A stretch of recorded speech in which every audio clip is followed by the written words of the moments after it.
Hi, welcome to our channel where we share the most intriguing stories. Liam Harper thought his 30-acre woodland retreat was a sanctuary, a family legacy untouched by time. But when he returned after a year away, what he found left him speechless. 5 luxury cottages with pools, fences, and a sign reading Blue Pines Retreat. His peaceful haven had become ground zero for a battle over justice and ownership.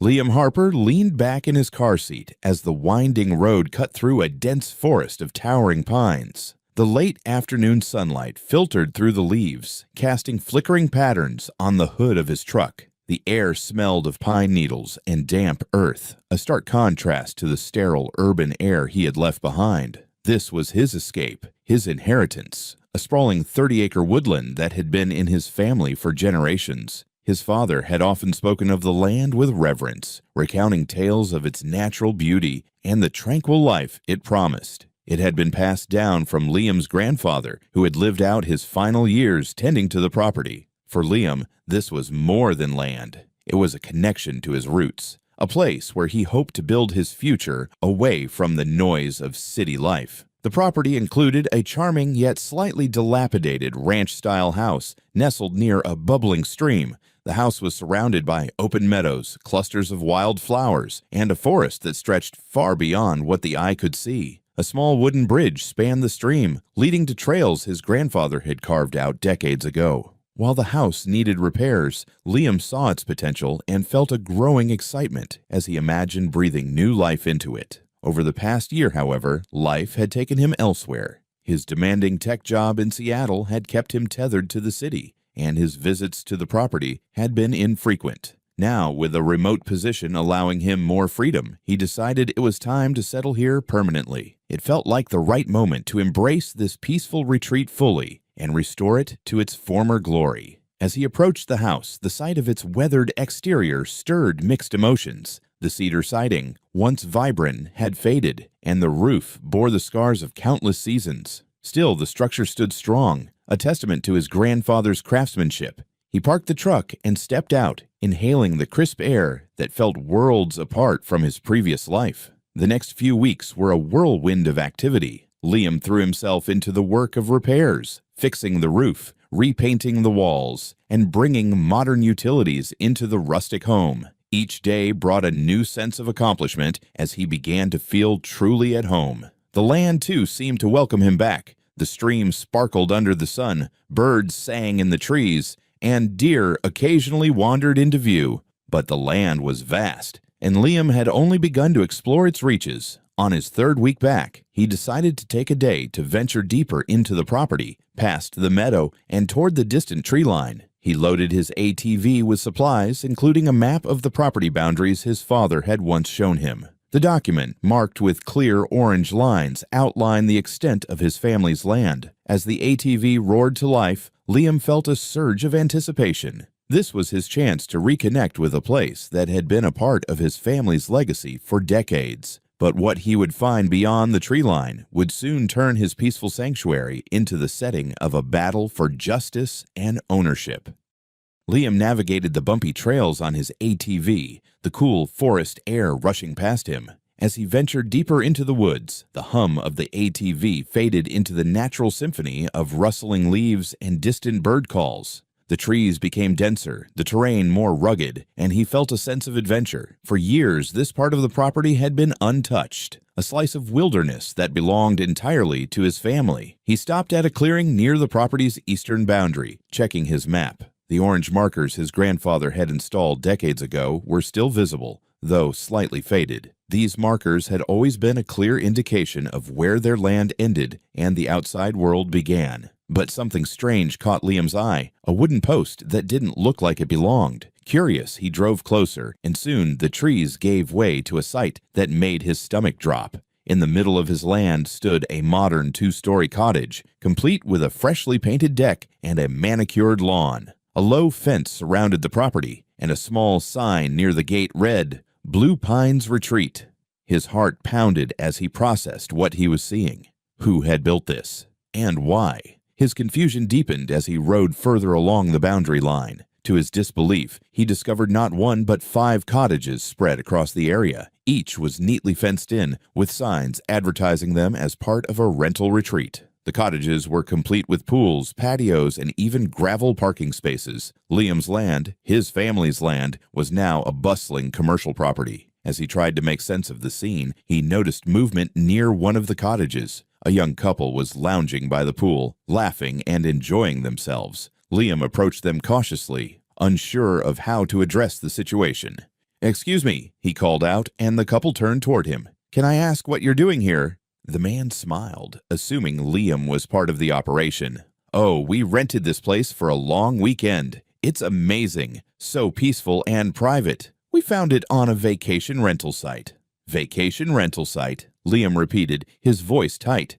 "Do you know who owns this place?" The woman shrugged. "We booked through someone named Karen. She handles the rentals. Lovely lady, very professional." Liam's mind raced. Karen, his neighbor down the road. He had met her briefly a year ago when she welcomed him back to the area. At the time, she seemed friendly, complimenting his property and expressing admiration for its beauty. But now it appeared that admiration had turned into something much more sinister. He asked for Karen's contact information, which the couple willingly provided. Taking a deep breath to calm his rising anger, Liam dialed the number. The line connected, and a cheerful voice answered.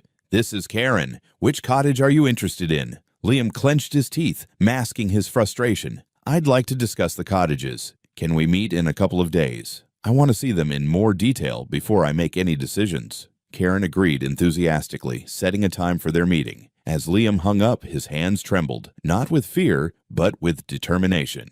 Over the next 2 days, Liam prepared for the confrontation. He contacted a local surveyor to verify his property lines and document the placement of the cottages. The results left no doubt. Every single building was on his land. Armed with these findings, he filed a report with the local authorities and hired a real estate attorney to draft a lawsuit. Karen's actions were not just a breach of property rights. They were a blatant attempt to capitalize on what didn't belong to her. The cottages, the fencing, the landscaping, all of it was unauthorized. Worse, the attorney estimated that the financial damages, including the cost of removing the structures and restoring the land, could exceed $1.5 million. As the day of their meeting approached, Liam steeled himself for the battle ahead. He knew he had the law on his side, but Karen's audacity suggested she wouldn't back down without a fight. This was no longer just about the cottages. It was about reclaiming his land and protecting his family's legacy.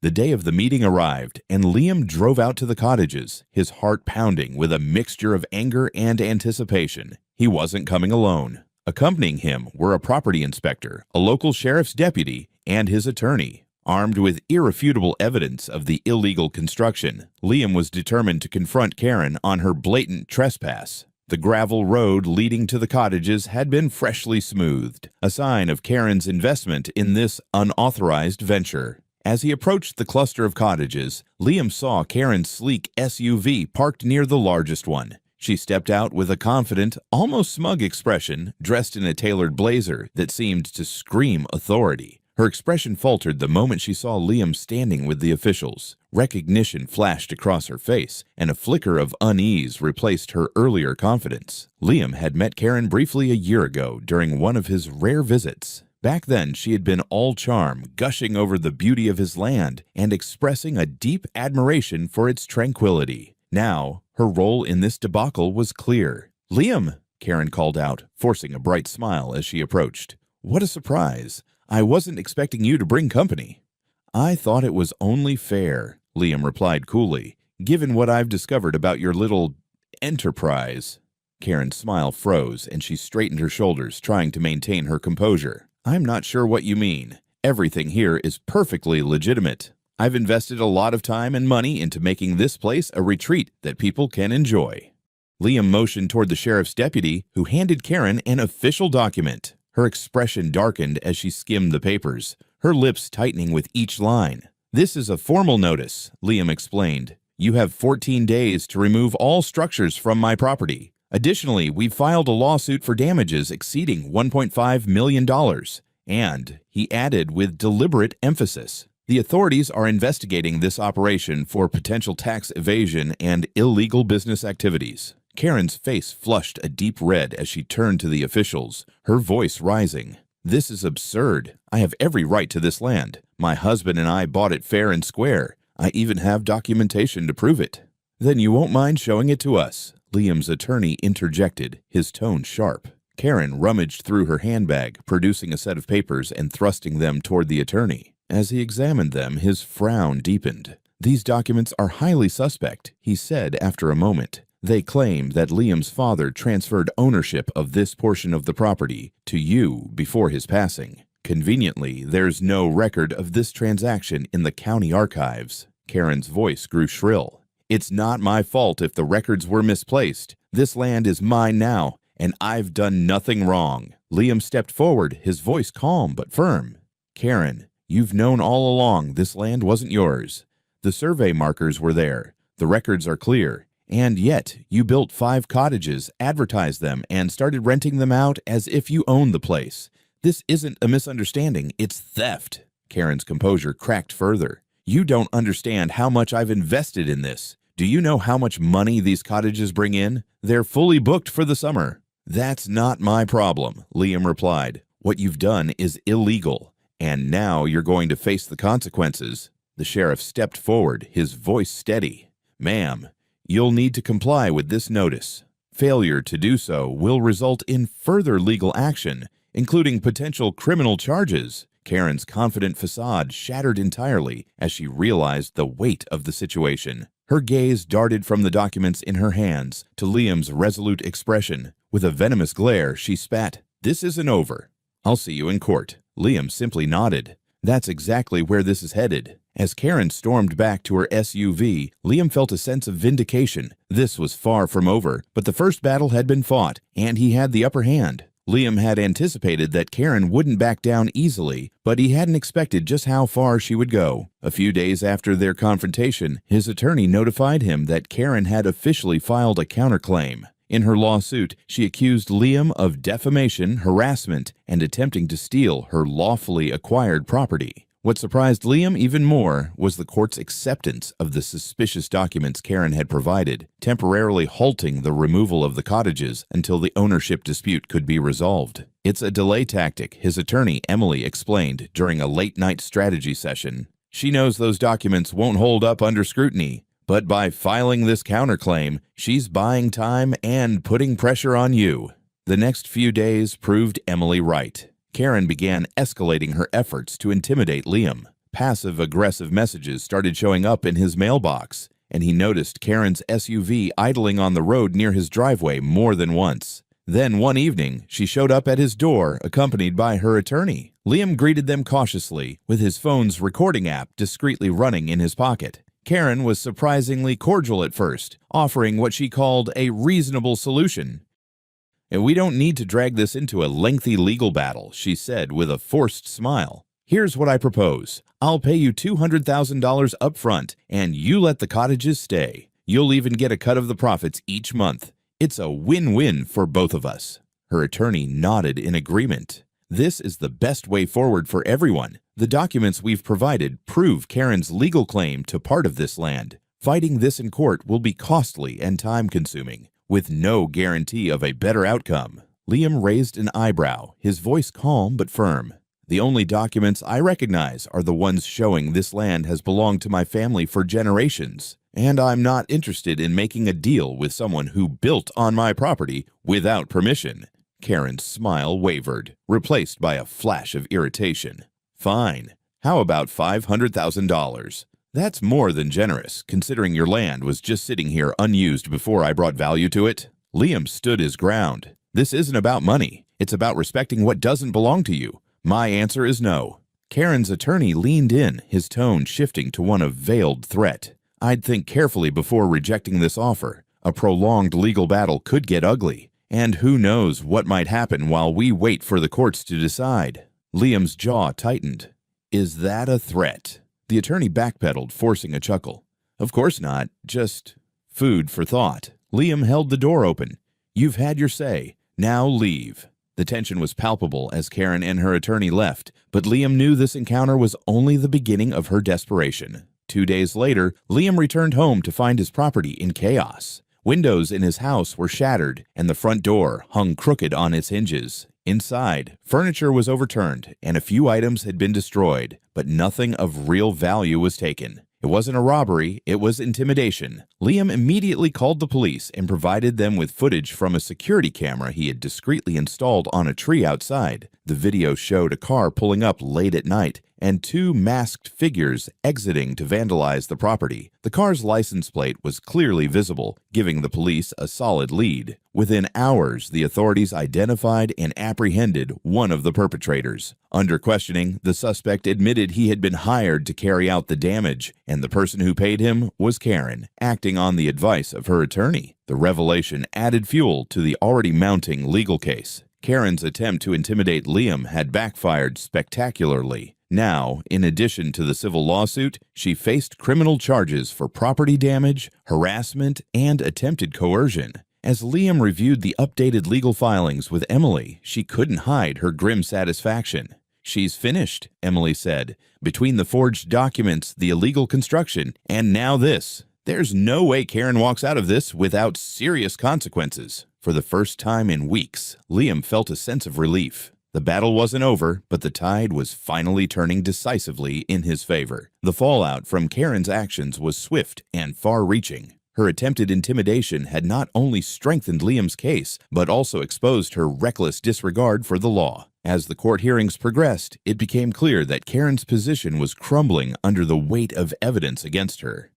The first blow came when the judge reviewed the so-called transfer documents Karen had submitted. Forensic analysis revealed that the papers were forgeries, hastily fabricated to support her claim. Her attorney, who had been complicit in the scheme, was disbarred and faced criminal charges of his own. Karen, meanwhile, was charged with fraud and tampering with evidence, adding to her mounting legal troubles. The court ordered an immediate halt to all commercial activities on the property. The cottages, once bustling with guests, now stood empty, their cheerful exteriors a stark reminder of Karen's overreach. With the criminal charges piling up and the financial strain of the lawsuits, Karen's once confident demeanor vanished. Liam, on the other hand, began to see the first glimmers of justice. The court ruled in his favor, declaring Karen's construction illegal and ordering her to remove the cottages at her own expense. She was also required to restore the damaged land to its original state, including replanting trees and repairing the disrupted soil. The compensation for damages, legal fees, and punitive charges totaled over $2 million, a crushing blow for Karen. But the consequences didn't end there. Karen's reputation in the community was irreparably damaged. As news of the case spread, neighbors who had once admired her ambition began sharing their own grievances. Stories of her manipulative tactics and entitlement painted a clear picture of someone who had long relied on intimidation to get her way. Liam, by contrast, found himself gaining respect and support from the local community. Many neighbors reached out to express their solidarity, offering help with the restoration of his property. Local volunteers joined him to clear debris left behind by the cottages and prepare the land for replanting. One neighbor even donated seedlings from their own property to help replace the lost trees. The process of restoring the land wasn't quick, but it was rewarding. Liam worked tirelessly alongside the volunteers, slowly bringing the property back to its former glory. The sight of new trees taking root and the return of wildlife to the area filled him with a profound sense of accomplishment. Beyond the physical restoration, Liam also found a renewed sense of purpose. The experience had tested his resolve and forced him to stand firm in the face of adversity. Though it had been a long and grueling battle, he had emerged stronger and more determined to protect what was his. Karen's fate, meanwhile, served as a cautionary tale. With her finances in ruins and her reputation shattered, she was forced to sell her own home at a significant loss to cover the court-ordered damages. Rumors swirled that she had moved out of state to live with a relative, far from the community she had once tried to dominate. For Liam, the conclusion of the ordeal was more than a personal victory. It was a reminder of the importance of accountability and the power of standing up for what's right. As he sat on his porch one evening, watching the sun set over the newly restored land, he felt a deep sense of peace. The forest, quiet and resilient, seemed to echo the lessons of the past months. That justice, though sometimes slow, always prevails when one is willing to fight for it. Liam stood at the edge of his property, the early morning mist curling around the newly planted trees. The land, once marred by illegal construction and reckless intrusion, was beginning to look like its old self again. The vibrant greenery and gentle rustle of leaves felt like a triumphant return to peace. A victory not just over Karen, but over everything she had tried to take from him. The legal battle had been grueling, stretching over months and testing Liam's patience and determination. But in the end, justice prevailed. Karen's elaborate schemes to claim the land and profit from it had crumbled under the weight of truth and law. The cottages had been dismantled, leaving no trace of the unauthorized retreat. The scars they had left on the land were being healed, tree by tree, thanks to the support of Liam's neighbors and volunteers. As Liam reflected on the journey, he couldn't help but marvel at how much he had learned about himself. What had started as a confrontation over property had evolved into something much larger, a fight for legacy, integrity, and accountability. He had stood firm in the face of manipulation and intimidation, refusing to be bullied into giving up what was rightfully his. Karen's downfall served as a stark reminder to the community about the consequences of arrogance and entitlement. Her desperation to cling to a facade of success had cost her everything: her finances, her reputation, and even her home. With her attorney disbarred and criminal charges hanging over her, Karen had vanished from the area, leaving behind a legacy of shame. For Liam, the ordeal also brought unexpected rewards. The once distant neighbors had rallied around him, forming bonds of solidarity that extended beyond the boundaries of his land. They had shown him the true meaning of community, proving that even in the face of conflict, people could come together to support one another. Liam also found himself more connected to his family's legacy than ever before. His grandfather's stories about the land had always been tinged with a sense of pride and responsibility, and now Liam truly understood why. This wasn't just a piece of property, it was a part of his identity, a reminder of the values his family had instilled in him: resilience, respect, and the importance of protecting what matters most.